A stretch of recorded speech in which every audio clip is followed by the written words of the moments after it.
Assalamualaikum warahmatullahi wabarakatuh. Perkenalkan semuanya, nama saya Faisal Pemuda dengan NIM 401231124 siap membuka presentasi pada hari ini, di mana kami, kelompok 8 statistika, siap memaparkan terkait penelitian kami tentang strategi kebijakan suku bunga berdasarkan peramalan inflasi di Indonesia. Sebelum kita memasuki isi penelitian kita, mari kita perkenalan terlebih dahulu. Saya bersama rekan-rekan saya, Stephen Libibowo, David Zaki Maulana, Graciela Anggi Asimina Marbun, Cut Nadia Putri Khairanisa, Ludwig Alfred Kamaluman Tobing, Surya Dharma Adi, Pangeran Santai Marcelino Putra Soparhutapea, dan Muhammad Rafi Pangestu.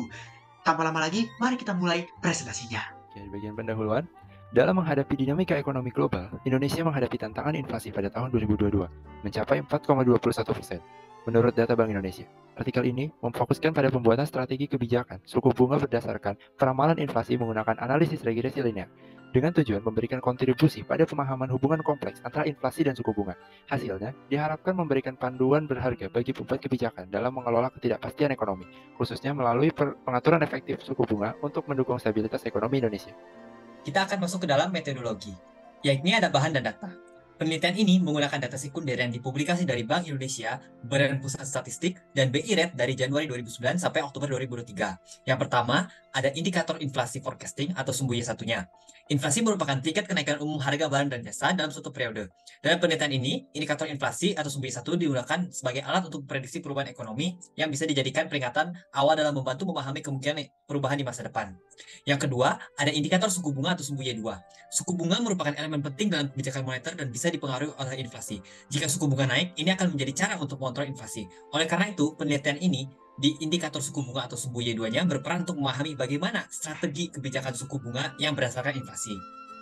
Yang ketiga, ada interval bulan atau sumbu X1. Interval bulan di sini digunakan sebagai faktor waktu dalam analisis.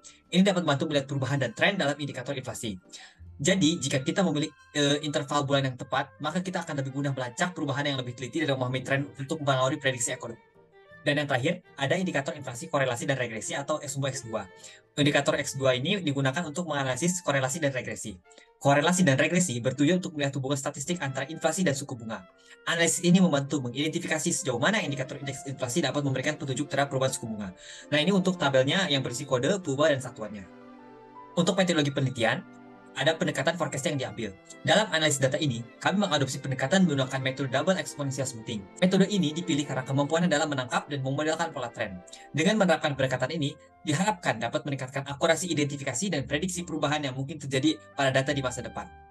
Berikut untuk rumusnya dapat dilihat pada gambar di bawah dengan ketentuannya itu seperti apa. Lalu, kita akan menghitung MAPE-nya. Setelah peramalan dilakukan, nilai akurasi hasil peramalan dievaluasi menggunakan metode Mean Absolute Percentage Error atau MAPE. MAPE ini dihitung menggunakan kesalahan absolut pada tiap periode dibagi dengan nilai aktual untuk nilai periode tersebut.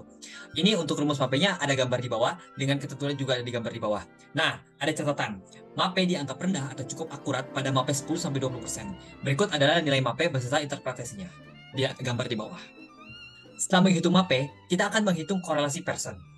Nah, dilakukan analisis korelasi dan regresi antara inflasi dan suku bunga.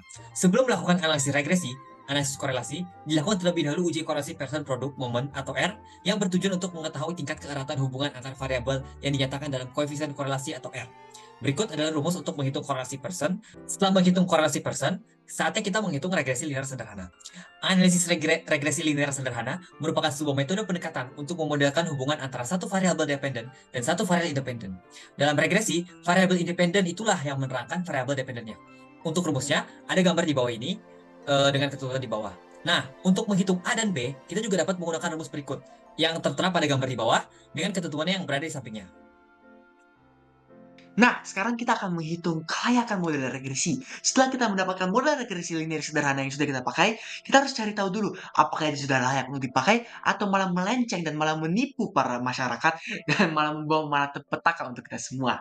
Maka dari itu, menurut Ghazali, uji goodness of fit atau uji kelayakan model ini dilakukan untuk mengukur ketepatan fungsi regresi sampel. Kriterianya itu untuk mendapatkan status layak, kita harus mendapatkan p-value lebih kurang dari 0,05. Namun, jika kita mendapatkan lebih dari 0,05, maka itu sudah tidak bisa dipakai lagi, sudah tidak layak. Nah, setelah kita mengetahui metode-metode yang akan kita pakai, kita lihat dulu bagaimana hasil dari penelitian kita pada hari ini. Nah, untuk pertama-tama kita lihat dulu hasil eksplorasi sebagai step one. Kita lihat dulu, kita olah dulu bagaimana data-data yang sudah kita kumpulkan.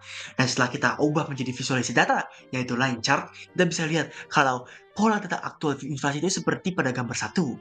Dan setelah kita melihat itu, kita menghitung dengan parameter alpha dan beta merupakan 0,6 dan beta 0,9. Mengapa demikian? Itu dikarenakan uji coba yang sudah kita lakukan pada data-data historis untuk mengetahui mana yang sangat akurat, yang lebih akurat, dan kita telah menemukan titik temu yaitu 0,6 alfa dan 0,9 beta. Di sini kita bisa lihat tabel 2 di mana hasil peramalan itu sudah terlihat dari November 2023 sampai dengan Juni 2024. Itu bisa dilihat kalau forecasting itu semakin menurun dengan metode Holtz double exponential smoothing. Untuk lebih jelas lagi, kita bisa lihat visualisasinya untuk lebih komprehensif. Kita bisa lihat pada gambar 2 tersebut.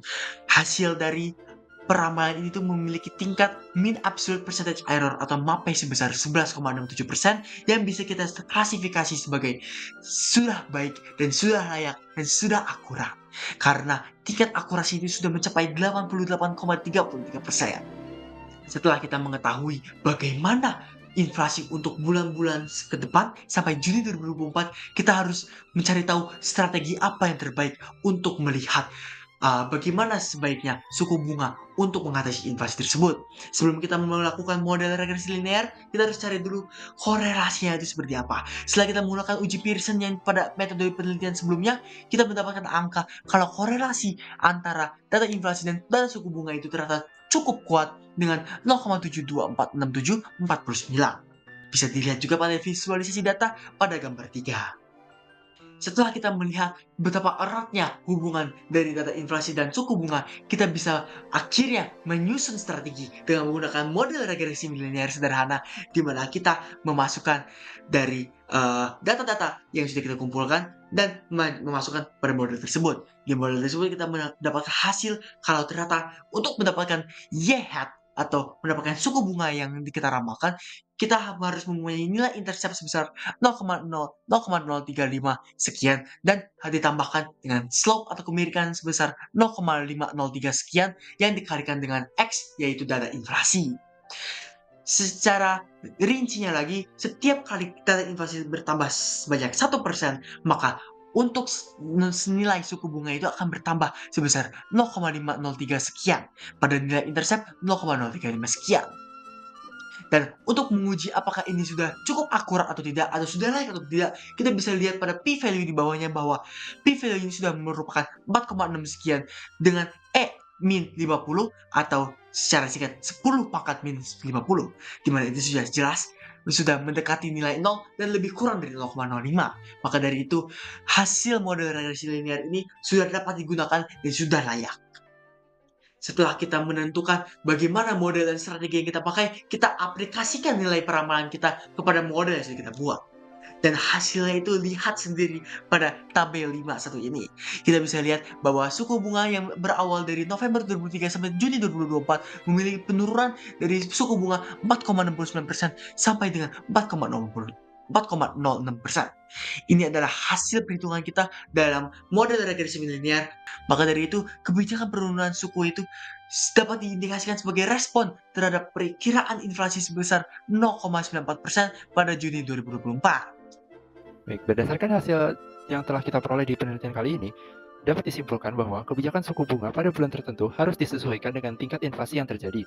Secara lebih rinci, penurunan persentase inflasi dapat menjadi dasar untuk menurunkan persentase suku bunga, dan sebaliknya. Dengan demikian, kesimpulan utama penelitian ini adalah perlunya penyesuaian kebijakan suku bunga untuk mencapai stabilitas ekonomi yang diinginkan dengan mempertimbangkan hubungan yang erat antara inflasi dan suku bunga yang telah ditemukan dalam analisis kami.